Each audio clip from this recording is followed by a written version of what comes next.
20. Lack of concentration of effort. The jack of all trades seldom is good at any. Concentrate all of your efforts on one definite chief aim. 21.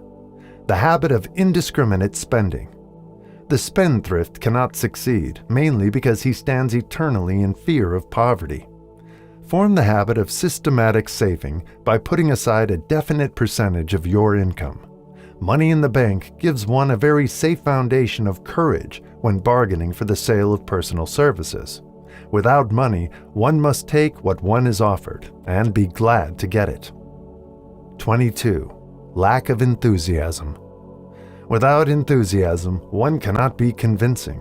Moreover, enthusiasm is contagious, and the person who has it under control is generally welcome in any group of people. 23. Intolerance. The person with a closed mind on any subject seldom gets ahead. Intolerance means that one has stopped acquiring knowledge. The most damaging forms of intolerance are those connected with religious, racial, and political differences of opinion. 24. Intemperance. The most damaging forms of intemperance are connected with eating, strong drink, and sexual activities. Overindulgence in any of these is fatal to success. 25. Inability to cooperate with others. More people lose their positions and their big opportunities in life because of this fault than for all other reasons combined. It is a fault which no well-informed businessman or leader will tolerate. 26. Possession of power that was not acquired through self-effort. Sons and daughters of wealthy men and others who inherit money which they did not earn. Power in the hands of one who did not acquire it gradually is often fatal to success. Quick riches are more dangerous than poverty. 27. Intentional dishonesty. There is no substitute for honesty. One may be temporarily dishonest by force of circumstances over which one has no control, without permanent damage. But there is no hope for the person who is dishonest by choice. Sooner or later, quality of which I was capable, or could I have improved any part of this service? 3. Have I delivered service in the greatest possible quantity of which I was capable? 4. Has the spirit of my conduct been harmonious and cooperative at all times? 5. Have I permitted the habit of procrastination to 4. Have I been unfair to anyone, and if so, in what way? 25. If I had been the purchaser of my own services for the year, would I be satisfied with my purchase? 26. Am I in the right vocation? And if not, why not? 27. Has the purchaser of my services been satisfied with the service I have rendered? And if not, why not? 28. What is my present rating on the fundamental principles of success? Make this rating fairly and frankly, and have it checked by someone who is courageous enough to do it accurately. Having read and assimilated the information conveyed through this chapter, you are now ready to create a practical plan for marketing your personal services. In this chapter will be found an adequate description of every principle essential in planning the sale of personal services, including the major attributes of leadership, the most common causes of failure in leadership, a description of the fields of opportunity for leadership, the main causes of failure in all walks of life, and the important questions which should be used in self-analysis. This extensive and detailed presentation of accurate information has been included because it will be needed by all who must begin the accumulation of riches by marketing personal services. Those who have lost their fortunes and those who are just beginning to earn money have nothing but personal services to offer in return for riches. Therefore, it is essential that they have available the practical information needed to market services to best advantage. The information contained in this chapter will be of great value to all who aspire to attain leadership in any calling. It will be particularly helpful to those aiming to market their services as business or industrial executives. Complete assimilation and understanding of the information here conveyed will be helpful in marketing one's own services, and it will also help one to become more analytical and capable of judging people. The information will be priceless to personnel directors, employment managers, and other executives charged with the selection of employees and the maintenance of efficient organizations. If you doubt this statement, test its soundness by answering in writing the 28 self-analysis questions. That might be both interesting and profitable, even though you do not doubt the soundness of the statement.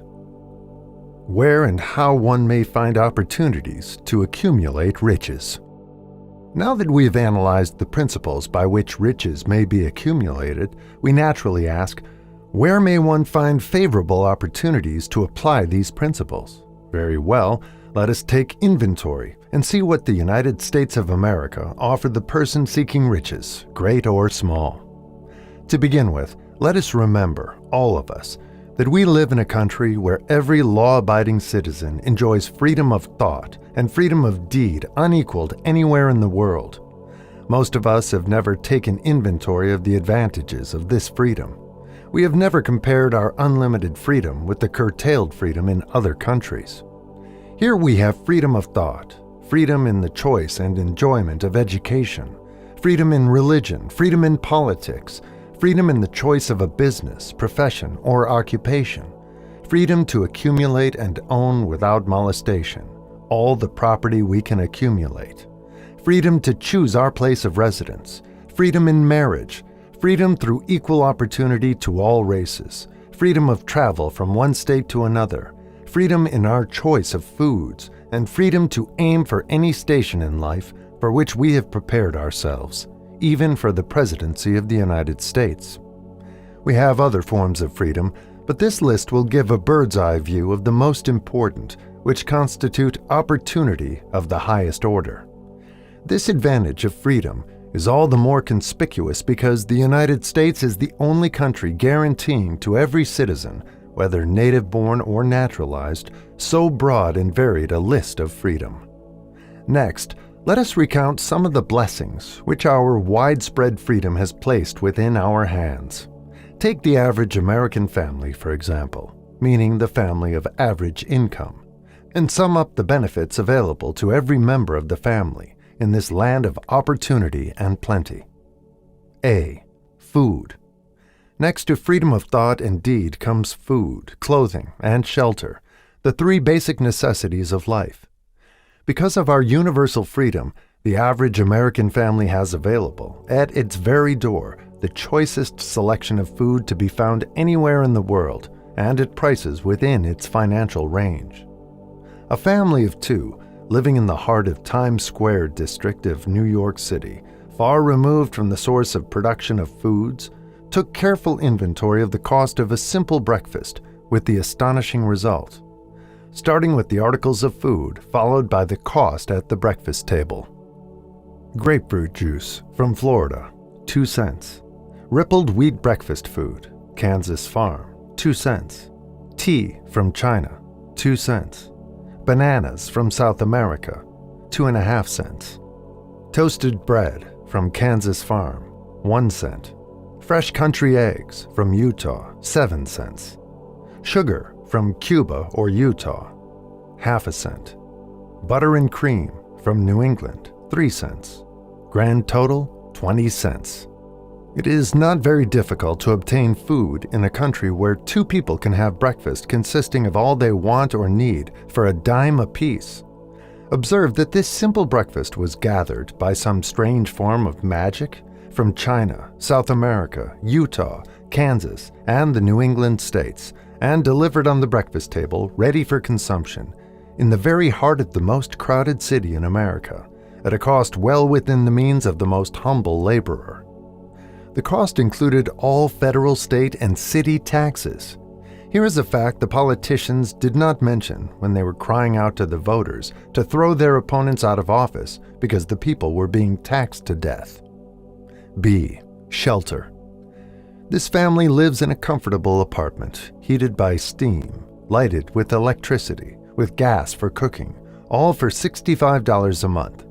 In a smaller city or a more sparsely settled part of New York City, the same apartment could be had for as low as $20 a month. The toast they had for breakfast in the food estimate was toasted on an electric toaster, which cost but a few dollars. The apartment is cleaned with a vacuum sweeper that is run by electricity. Hot and cold water is available at all times in the kitchen and the bathroom. The food is kept cool in a refrigerator that is run by electricity. The wife curls her hair, washes her clothes, and irons them with easily operated electrical equipment on power obtained by sticking a plug in the wall.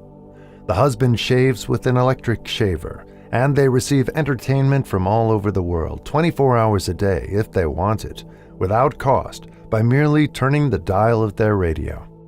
There are other conveniences in this apartment, but the foregoing list will give a fair idea of some of the concrete evidences of the freedom we, of America, enjoy. And this is neither political nor economic propaganda. C. Clothing. Anywhere in the United States, the woman of average clothing requirements can dress very comfortably and neatly for less than $200 a year, and the average man can dress for the same, or less. Only the three basic necessities of food, clothing, and shelter have been mentioned. The average American citizen has other privileges and advantages available in return for modest effort, not exceeding 8 hours per day of labor. Among these is the privilege of automobile transportation, with which one can go and come at will, at very small cost. The average American has security of property rights not found in any other country in the world. He can place his surplus money in a bank with the assurance that his government will protect it and make good to him if the bank fails. If an American citizen wants to travel from one state to another, he needs no passport, no one's permission. He may go when he pleases and return at will. Moreover, he may travel by train, private automobile, bus, airplane, or ship, as his pocketbook permits. In Germany, Russia, Italy, and most of the other European and Oriental countries, the people cannot travel with so much freedom and at so little cost. The miracle that has provided these blessings. We often hear politicians proclaiming the freedom of America when they solicit votes, but seldom do they take the time or devote sufficient effort to the analysis of the source or nature of this freedom. Having no axe to grind, no grudge to express, no ulterior motives to be carried out, I have the privilege of going into a frank analysis of that mysterious, abstract, greatly misunderstood something which gives to every citizen of America more blessings, more opportunities to accumulate wealth, more freedom of every nature than may be found in any other country. I have the right to analyze the source and nature of this unseen power because I know, and have known for more than a quarter of a century, many of the men who organized that power, and many who are now responsible for its maintenance. The name of this mysterious benefactor of mankind is capital. Capital consists not alone of money, but more particularly of highly organized, intelligent groups of men who plan ways and means of using money efficiently for the good of the public and profitably to themselves. These groups consist of scientists, educators, chemists, inventors, business analysts, publicity men, transportation experts, accountants, lawyers, doctors, and both men and women who have highly specialized knowledge in all fields of industry and business. They pioneer, experiment, and blaze trails in new fields of endeavor. They support colleges, hospitals, public schools, build good roads, publish newspapers, pay most of the cost of government, and take care of the multitudinous detail essential to human progress. Stated briefly, the capitalists are the brains of civilization because they supply the entire fabric of which all education, enlightenment, and human progress consists. Money without brains always is dangerous. Properly used, it is the most important essential of civilization. The simple breakfast here described could not have been delivered to the New York family at a dime each or at any other price if organized capital had not provided the machinery, the ships, the railroads, and the huge armies of trained men to operate them. Some slight idea of the importance of organized capital may be had by trying to imagine yourself burdened with the responsibility of collecting, without the aid of capital, and delivering to the New York City family the simple breakfast described. To supply the tea, you would have to make a trip to China or India, both a very long way from America. Unless you are an excellent swimmer, you would become rather tired before making the round trip. Then, too, another problem would confront you. What would you use for money, even if you had the physical endurance to swim the ocean? To supply the sugar, you would have to take another long swim to Cuba or a long walk to the sugar beet section of Utah. But even then, you might come back without the sugar because organized effort and money are necessary to produce sugar, to say nothing of what is required to refine, transport, and deliver it to the breakfast table anywhere in the United States. The eggs you could deliver easily enough from the barnyards near New York City, but you would have a very long walk to Florida and return before you could serve the 2 glasses of grapefruit juice. You would have another long walk to Kansas or one of the other wheat-growing states when you went after the 4 slices of wheat bread. The rippled wheat biscuits would have to be omitted from the menu because they would not be available except through the labor of a trained organization of men and suitable machinery, all of which call for capital. While resting, you could take off for another little swim down to South America, where you would pick up a couple of bananas, and on your return, you could take a short walk to the nearest farm having a dairy and pick up some butter and cream. Then your New York City family would be ready to sit down and enjoy breakfast, and you could collect your 2 dimes for your labor. Seems absurd, doesn't it? Well, the procedure described would be the only possible way these simple items of food could be delivered to the heart of New York City if we had no capitalistic system. The sum of money required for the building and maintenance of the railroads and steamships used in the delivery of that simple breakfast is so huge that it staggers one's imagination. It runs into hundreds of millions of dollars, not to mention the armies of trained employees required to man the ships and trains. But transportation is only a part of the requirements of modern civilization in capitalistic America. Before there can be anything to haul, something must be grown from the ground or manufactured and prepared for market. This calls for more millions of dollars for equipment, machinery, boxing, marketing, and for the wages of millions of men and women. Steamships and railroads do not spring up from the earth and function automatically. They come in response to the call of civilization, through the labor and ingenuity and organizing ability of men who have imagination, faith, enthusiasm, decision, persistence. These men are known as capitalists.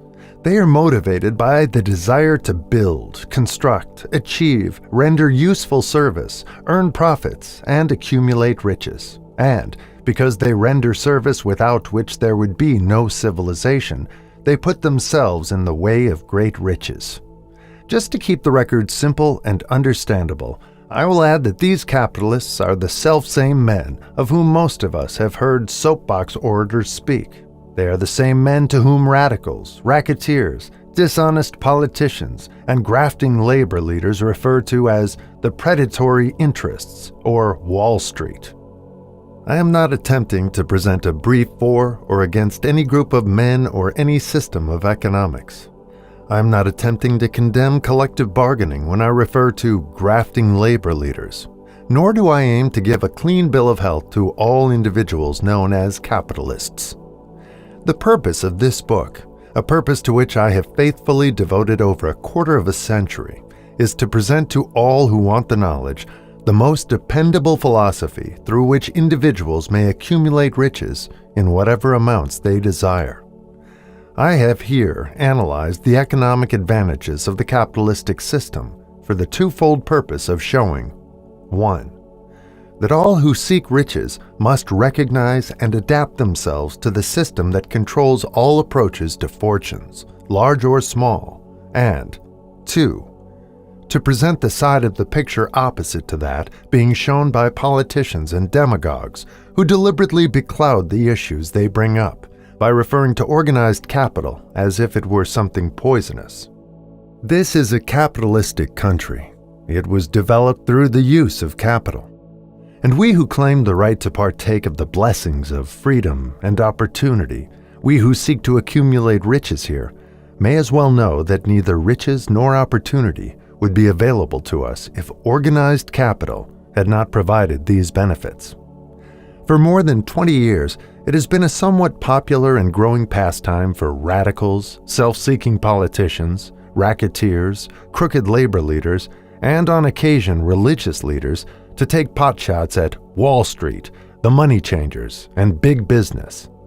The practice became so general that we witnessed during the business depression the unbelievable sight of high government officials lining up with the cheap politicians and labor leaders with the openly avowed purpose of throttling the system which has made industrial America the richest country on earth. The lineup was so general and so well organized that it prolonged the worst depression America has ever known. It cost millions of men their jobs, because those jobs were inseparably a part of the industrial and capitalistic system which formed the very backbone of the nation. During this unusual alliance of government officials and self-seeking individuals who were endeavoring to profit by declaring open season on the American system of industry, a certain type of labor leader joined forces with the politicians and offered to deliver voters in return for legislation designed to permit men to take riches away from industry by organized force of numbers, instead of the better method of giving a fair day's work for a fair day's pay. Millions of men and women throughout the nation are still engaged in this popular pastime of trying to get without giving. Some of them are lined up with labor unions, where they demand shorter hours and more pay. Others do not take the trouble to work at all. They demand government relief, and are getting it. Their idea of their rights of freedom was demonstrated in New York City, where violent complaint was registered with the postmaster by a group of relief beneficiaries, because the postman awakened them at 7:30 a.m. to deliver government relief checks. They demanded that the time of delivery be set up to 10 o'clock.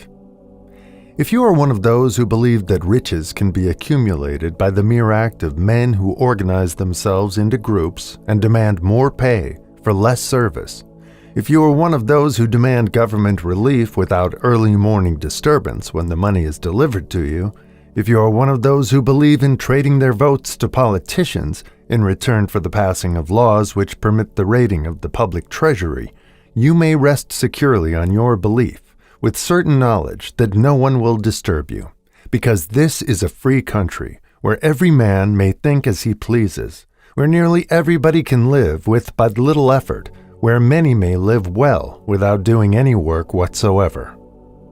However, you should know the full truth concerning this freedom of which so many people boast and so few understand. As great as it is, as far as it reaches, as many privileges as it provides, it does not and cannot bring riches without effort. There is but one dependable method of accumulating and legally holding riches, and that is by rendering useful service. No system has ever been created by which men can legally acquire riches through mere force of numbers, or without giving in return an equivalent value of one form or another. There is a principle known as the law of economics. This is more than a theory. It is a law no man can beat. Mark well the name of the principle and remember it, because it is far more powerful than all the politicians and political machines. It is above and beyond the control of all the labor unions. It cannot be swayed, nor influenced, nor bribed by racketeers or self-appointed leaders in any calling. Moreover, it has an all-seeing eye and a perfect system of bookkeeping, in which it keeps an accurate account of the transactions of every human being engaged in the business of trying to get without giving. Sooner or later, its auditors come around, look over the records of individuals both great and small, and demand an accounting. Wall Street, big business, capital predatory interests, or whatever name you choose to give the system which has given us American freedom, represents a group of men who understand, respect, and adapt themselves to this powerful law of economics. Their financial continuation depends upon their respecting the law. Most people living in America like this country, its capitalistic system and all. I must confess I know of no better country where one may find greater opportunities to accumulate riches. Judging by their acts and deeds, there are some in this country who do not like it. That, of course, is their privilege. If they do not like this country, its capitalistic system, its boundless opportunities, they have the privilege of clearing out. Always there are other countries, such as Germany, Russia, and Italy, where one may try one's hand at enjoying freedom and accumulating riches providing one is not too particular. America provides all the freedom and all the opportunity to accumulate riches that any honest person may acquire. When one goes hunting for game, one selects hunting grounds where game is plentiful. When seeking riches, the same rule would naturally obtain. If it is riches you are seeking, do not overlook the possibilities of a country whose citizens are so rich that women alone spend over $200 million annually for lipsticks, rouge, and cosmetics. Think twice, you who are seeking riches, before trying to destroy the capitalistic system of a country whose citizens spend over $50 million a year for greeting cards with which to express their appreciation of their freedom. If it is money you are seeking, consider carefully a country that spends hundreds of millions of dollars annually for cigarettes, the bulk of the income from which goes to only 4 major companies engaged in supplying this national builder of nonchalance and quiet nerves. By all means, give plenty of consideration to a country whose people spend annually more than $15 million for the privilege of seeing moving pictures, and toss in a few additional millions for liquor, narcotics, and other less potent soft drinks and giggle waters. Do not be in too big a hurry to get away from a country whose people willingly, even eagerly, hand over millions of dollars annually for football, baseball, and prize fights. And, by all means, stick by a country whose inhabitants give up more than $1 million a year for chewing gum and another $1 million for safety razor blades. Remember also that this is but the beginning of the available sources for the accumulation of wealth. Only a few of the luxuries and non-essentials have been mentioned, but remember that the business of producing, transporting, and marketing these few items of merchandise gives regular employment to many millions of men and women who receive for their services many millions of dollars monthly and spend it freely for both the luxuries and the necessities. Especially remember that back of all this exchange of merchandise and personal services may be found an abundance of opportunity to accumulate riches.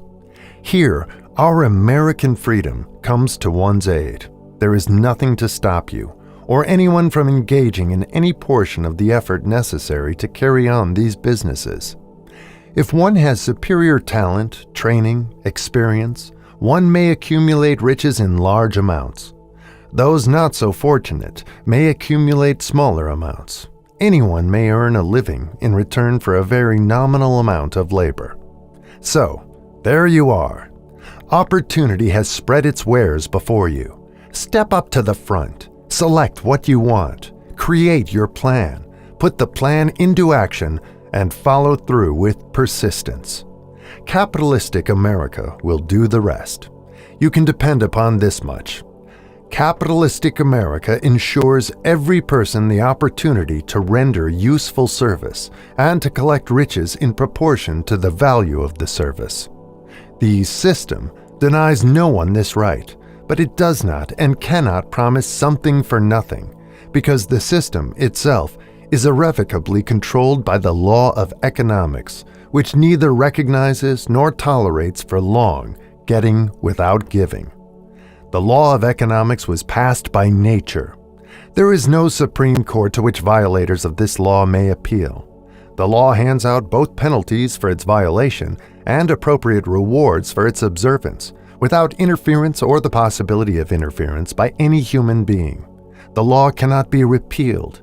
It is as fixed as the stars in the heavens, and subject to, and a part of the same system that controls the stars. May one refuse to adapt oneself to the law of economics? Certainly, this is a free country, where all men are born with equal rights, including the privilege of ignoring the law of economics. What happens then? Well, nothing happens until large numbers of men join forces for the avowed purpose of ignoring the law and taking what they want by force. Then comes the dictator, with well-organized firing squads and machine guns. We have not yet reached that stage in America, but we have heard all we want to know about how the system works. Perhaps we shall be fortunate enough not to demand personal knowledge of so gruesome a reality. Doubtless, we shall prefer to continue with our freedom of speech, freedom of deed, and freedom to render useful service in return for riches. The practice by government officials of extending to men and women the privilege of raiding the public treasury in return for votes sometimes results in election, but as night follows day, the final payoff comes, when every penny wrongfully used must be repaid with compound interest on compound interest. If those who make the grab are not forced to repay, the burden falls on their children and their children's children, even unto the third and fourth generations. There is no way to avoid the debt. Men can, and sometimes do, form themselves into groups for the purpose of crowding wages up and working hours down. There is a point beyond which they cannot go. It is the point at which the law of economics steps in, and the sheriff gets both the employer and the employees. For 6 years, from 1929 to 1935, the people of America, both rich and poor, barely missed seeing the old man economics hand over to the sheriff all the businesses and industries and banks. It was not a pretty sight. It did not increase our respect for mob psychology, through which men cast reason to the winds and start trying to get without giving. We who went through those 6 discouraging years, when fear was in the saddle and faith was on the ground, cannot forget how ruthlessly the law of economics exacted its toll from both the rich and poor, weak and strong, old and young. We shall not wish to go through another such experience. These observations are not founded upon short-time experience. They are the result of 25 years of careful analysis of the methods of both the most successful and the most unsuccessful men America has known. Chapter 8. Decision. The Mastery of Procrastination. The 7th Step Toward Riches. Accurate analysis of over 25,000 men and women who had experienced failure disclosed the fact that lack of decision was near the head of the list of the 30 major causes of failure. This is no mere statement of a theory. It is a fact. Procrastination, the opposite of decision, is a common enemy which practically every man must conquer. You will have an opportunity to test your capacity to reach quick and definite decisions when you finish reading this book and are ready to begin putting into action the principles which it describes. Analysis of several hundred people who had accumulated fortunes well beyond the $1 million mark disclosed the fact that every one of them had the habit of reaching decisions promptly and of changing these decisions slowly, if and when they were changed. People who fail to accumulate money, without exception, have the habit of reaching decisions, if at all, very slowly, and of changing these decisions quickly and often. One of Henry Ford's most outstanding qualities is his habit of reaching decisions quickly and definitely, and changing them slowly. This quality is so pronounced in Mr. Ford that it has given him the reputation of being obstinate. It was this quality which prompted Mr. Ford to continue to manufacture his famous Model T, the world's ugliest car, when all of his advisors and many of the purchasers of the car were urging him to change it. Perhaps Mr. Ford delayed too long in making the change, but the other side of the story is that Mr. Ford's firmness of decision yielded a huge fortune before the change in model became necessary. There is but little doubt that Mr. Ford's habit of definiteness of decision assumes the proportion of obstinacy, but this quality is preferable to slowness in reaching decisions and quickness in changing them. The majority of people who fail to accumulate money sufficient for their needs are, generally, easily influenced by the opinions of others. They permit the newspapers and the gossiping neighbors to do their thinking for them. Opinions are the cheapest commodities on earth. Everyone has a flock of opinions ready to be wished upon anyone who will accept them. If you are influenced by opinions when you reach decisions, you will not succeed in any undertaking, much less in that of transmuting your own desire into money. If you are influenced by the opinions of others, you will have no desire of your own. Keep your own counsel when you begin to put into practice the principles described here by reaching your own decisions and following them. Take no one into your confidence except the members of your mastermind group, and be very sure in your selection of this group that you choose only those who will be in complete sympathy and harmony with your purpose. Close friends and relatives, while not meaning to do so, often handicap one through opinions, and sometimes through ridicule, which is meant to be humorous. Thousands of men and women carry inferiority complexes with them all through life because some well-meaning but ignorant person destroyed their confidence through opinions or ridicule. You have a brain and mind of your own. Use it and reach your own decisions. If you need facts or information from other people to enable you to reach decisions, as you probably will in many instances, acquire these facts or secure the information you need quietly without disclosing your purpose. It is characteristic of people who have but a smattering or a veneer of knowledge to try to give the impression that they have much knowledge. Such people generally do too much talking and too little listening. Keep your eyes and ears wide open and your mouth closed if you wish to acquire the habit of prompt decision. Those who talk too much do little else. If you talk more than you listen, you not only deprive yourself of many opportunities to accumulate useful knowledge, but you also disclose your plans and purposes to people who will take great delight in defeating you because they envy you. Remember also that every time you open your mouth in the presence of a person who has an abundance of knowledge, you display to that person your exact stock of knowledge or your lack of it. Genuine wisdom is usually conspicuous through modesty and silence. Keep in mind the fact that every person with whom you associate is, like yourself, seeking the opportunity to accumulate money. If you talk about your plans too freely, you may be surprised when you learn that some other person has beaten you to your goal by putting into action ahead of you the plans of which you talked unwisely. Let one of your first decisions be to keep a closed mouth and open ears and eyes.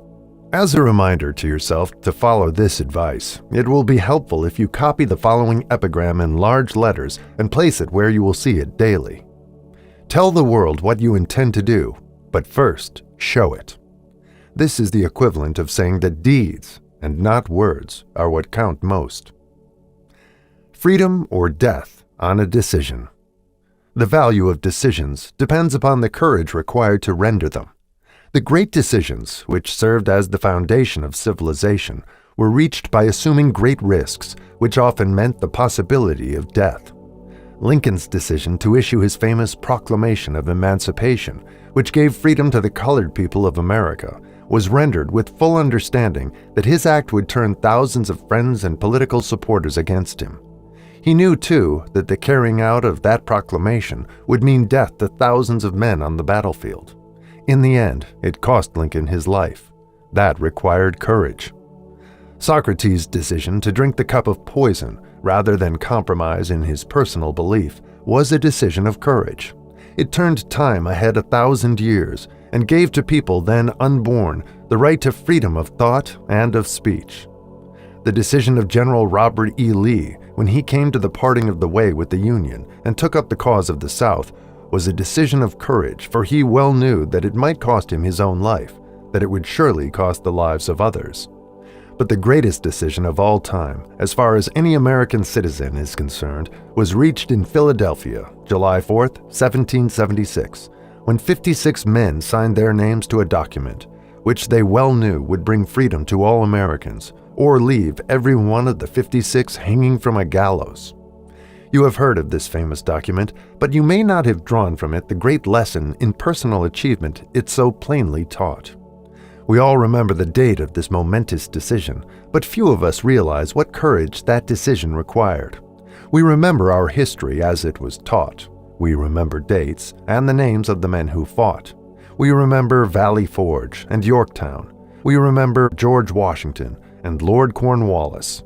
But we know little of the real forces back of these names, dates, and places.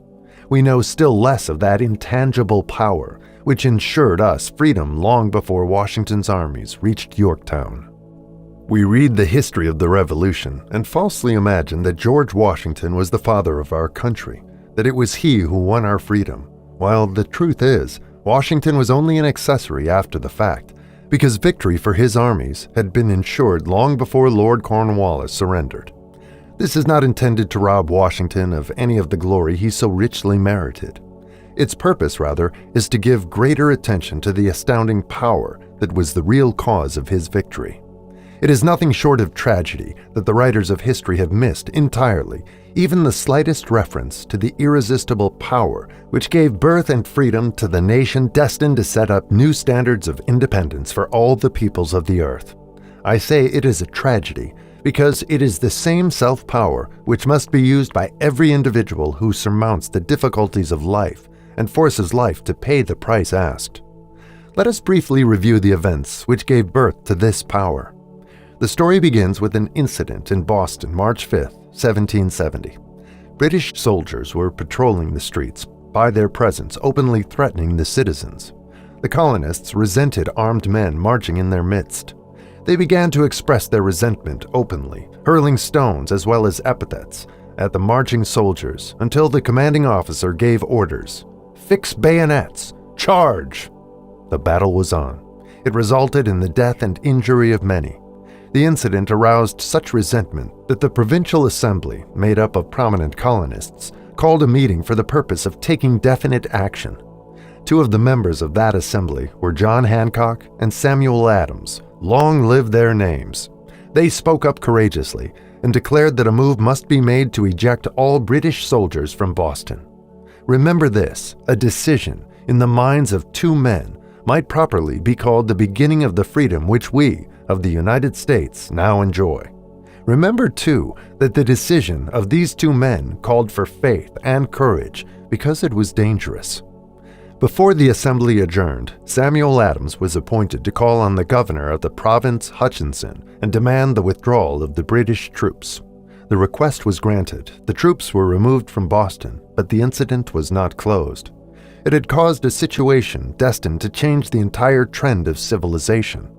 Strange, is it not, how the great changes, such as the American Revolution and the World War, often have their beginnings in circumstances which seem unimportant? It is interesting also to observe that these important changes usually begin in the form of a definite decision in the minds of a relatively small number of people. Few of us know the history of our country well enough to realize that John Hancock, Samuel Adams, and Richard Henry Lee of the province of Virginia were the real fathers of our country. Richard Henry Lee became an important factor in this story by reason of the fact that he and Samuel Adams communicated frequently by correspondence, sharing freely their fears and their hopes concerning the welfare of the people of their provinces. From this practice, Adams conceived the idea that a mutual exchange of letters between the 13 colonies might help to bring about the coordination of effort so badly needed in connection with the solution of their problems.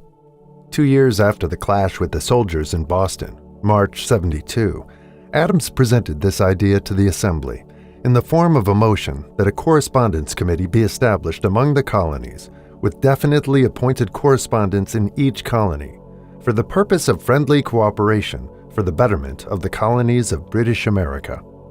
Mark well this incident. It was the beginning of the organization of the far-flung power destined to give freedom to you and to me.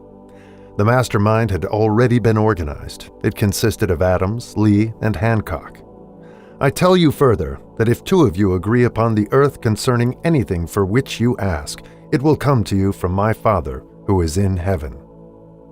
The Committee of Correspondence was organized. Observe that this move provided the way for increasing the power of the mastermind by adding to it men from all the colonies.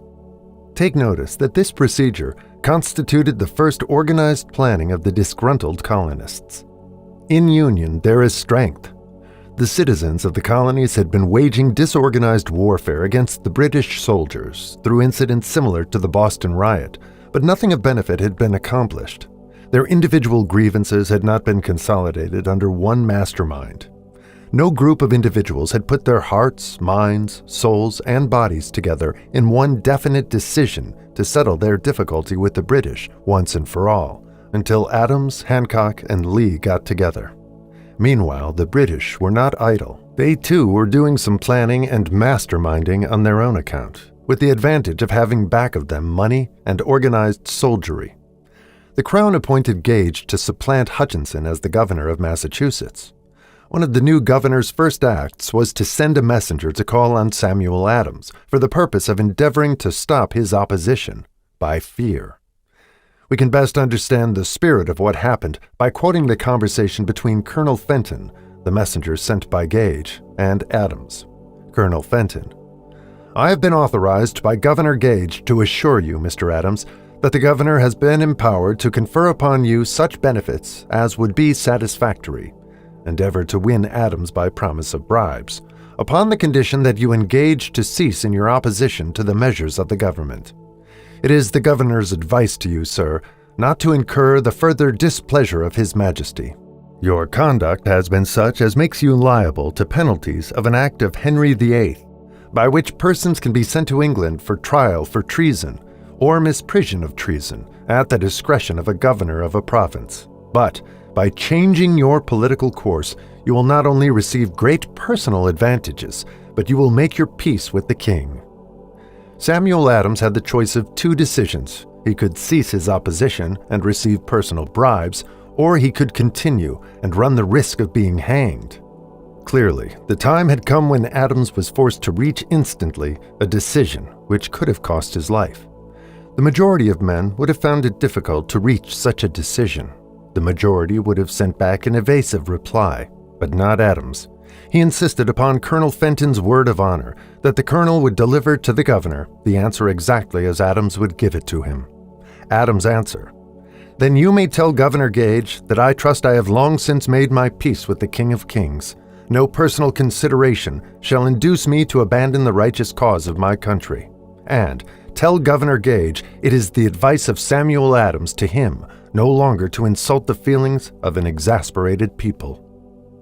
Comment as to the character of this man seems unnecessary. It must be obvious to all who read this astounding message that its sender possessed loyalty of the highest order. This is important. Racketeers and dishonest politicians have prostituted the honor for which such men as Adams died. When Governor Gage received Adams' caustic reply, he flew into a rage and issued a proclamation which read, "I do hereby, in His Majesty's name, offer and promise His most gracious pardon to all persons who shall forthwith lay down their arms and return to the duties of peaceable subjects, excepting only from the benefit of such pardon Samuel Adams and John Hancock, whose offenses are of too flagitious a nature to admit of any other consideration but that of condign punishment." As one might say in modern slang, Adams and Hancock were on the spot. The threat of the irate governor forced the two men to reach another decision, equally as dangerous. They hurriedly called a secret meeting of their staunchest followers. Here the mastermind began to take on momentum. After the meeting had been called to order, Adams locked the door, placed the key in his pocket, and informed all present that it was imperative that a Congress of the colonists be organized, and that no man should leave the room until the decision for such a Congress had been reached. Great excitement followed. Some weighed the possible consequences of such radicalism, old man fear. Some expressed grave doubt as to the wisdom of so definite a decision in defiance of the Crown. Locked in that room were two men immune to fear, blind to the possibility of failure, Hancock and Adams. Through the influence of their minds, the others were induced to agree that, through the Correspondence Committee, arrangements should be made for a meeting of the First Continental Congress to be held in Philadelphia, September 5, 1774. Remember this date. It is more important than July 4, 1776. If there had been no decision to hold a Continental Congress, there could have been no signing of the Declaration of Independence. Before the first meeting of the new Congress, another leader, in a different section of the country, was deep in the throes of publishing a summary view of the rights of British America. He was Thomas Jefferson of the province of Virginia, whose relationship to Lord Dunmore representative of the Crown in Virginia, was as strained as that of Hancock and Adams with their governor. Shortly after his famous Summary of Rights was published, Jefferson was informed that he was subject to prosecution for high treason against His Majesty's government. Inspired by the threat, one of Jefferson's colleagues, Patrick Henry, boldly spoke his mind, concluding his remarks with a sentence which shall remain forever a classic. "If this be treason, then make the most of it." It was such men as these who, without power, without authority, without military strength, without money, sat in solemn consideration of the destiny of the colonies, beginning at the opening of the First Continental Congress and continuing at intervals for 2 years, until on June 7, 1776, Richard Henry Lee arose, addressed the chair, and to the startled assembly made this motion: "Gentlemen, I make the motion that these united colonies are, and of right ought to be, free and independent states, that they be absolved from all allegiance to the British Crown, and that all political connection between them and the state of Great Britain is, and ought to be, totally dissolved." Lee's astounding motion was discussed fervently and at such length that he began to lose patience. Finally, after days of argument, he again took the floor and declared in a clear, firm voice, "Mr. President, we have discussed this issue for days. It is the only course for us to follow. Why then, sir, do we longer delay? Why still deliberate? Let this happy day give birth to an American republic. Let her arise, not to devastate and to conquer, but to re-establish the reign of peace and of law. The eyes of Europe are fixed upon us. She demands of us a living example of freedom that may exhibit a contrast in the felicity of the citizen to the ever-increasing tyranny." Before his motion was finally voted upon, Lee was called back to Virginia because of serious family illness, but before leaving, he placed his cause in the hands of his friend, Thomas Jefferson, who promised to fight until favorable action was taken. Shortly thereafter, the President of the Congress, Hancock, appointed Jefferson as chairman of a committee to draw up a Declaration of Independence. Long and hard the committee labored on a document which would mean, when accepted by the Congress, that every man who signed it would be signing his own death warrant should the colonies lose in the fight with Great Britain, which was sure to follow. The document was drawn, and on June 28th, the original draft was read before the Congress. For several days it was discussed, altered, and made ready. On July 4th, 1776, Thomas Jefferson stood before the assembly and fearlessly read the most momentous decision ever placed upon paper. "When in the course of human events it is necessary for one people to dissolve the political bands which have connected them with another, and to assume, among the powers of the earth, the separate and equal station to which the laws of nature and of nature's God entitle them, a decent respect to the opinions of mankind requires that they should declare the causes which impelled them to the separation." When Jefferson finished, the document was voted upon, accepted, and signed by the 56 men, every one staking his own life upon his decision to write his name. By that decision came into existence a nation destined to bring to mankind forever the privilege of making decisions. By decisions made in a similar spirit of faith, and only by such decisions, can men solve their personal problems and win for themselves high estates of material and spiritual wealth. Let us not forget this. Analyze the events which led to the Declaration of Independence, and be convinced that this nation, which now holds a position of commanding respect and power among all nations of the world, was born of a decision created by a mastermind consisting of 56 men. Note well the fact that it was their decision which ensured the success of Washington's armies, because the spirit of that decision was in the heart of every soldier who fought with him, and served as a spiritual power which recognizes no such thing as failure. Note also, with great personal benefit, that the power which gave this nation its freedom is the self-same power that must be used by every individual who becomes self-determining.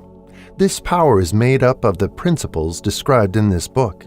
It will not be difficult to detect in the story of the Declaration of Independence at least 6 of these principles: desire, decision, faith, persistence, the mastermind, and organized planning. Throughout this philosophy will be found the suggestion that thought, backed by strong desire, has a tendency to transmute itself into its physical equivalent. Before passing on, I wish to leave you with the suggestion that one may find in this story and in the story of the organization of the United States Steel Corporation a perfect description of the method by which thought makes this astounding transformation.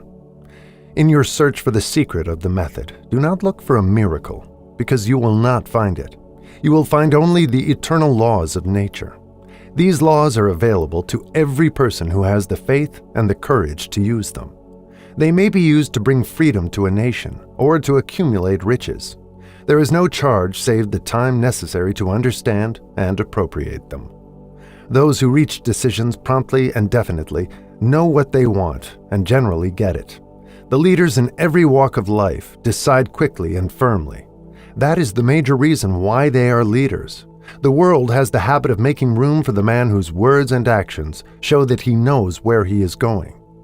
Indecision is a habit which usually begins in youth.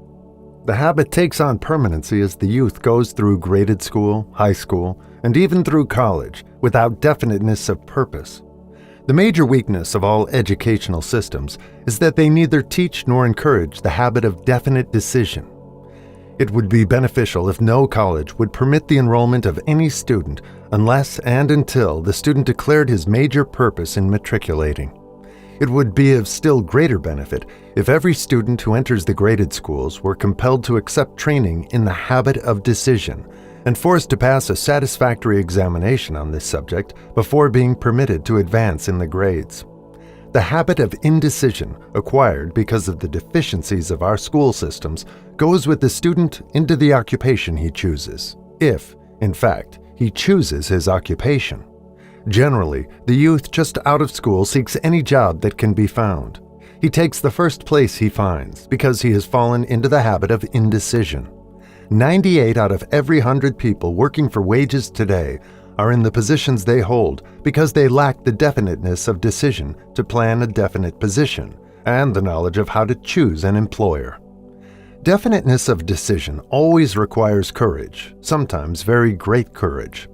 The 56 men who signed the Declaration of Independence staked their lives on the decision to affix their signatures to that document. The person who reaches a definite decision to procure the particular job and make life pay the price he asks does not stake his life on that decision. He stakes his economic freedom. Financial independence, riches, desirable business and professional positions are not within reach of the person who neglects or refuses to expect, plan, and demand these things. The person who desires riches in the same spirit that Samuel Adams desired freedom for the colonies is sure to accumulate wealth. In the chapter on organized planning, you will find complete instructions for marketing every type of personal services. You will find also detailed information on how to choose the employer you prefer and the particular job you desire. These instructions will be of no value to you unless you definitely decide to organize them into a plan of action.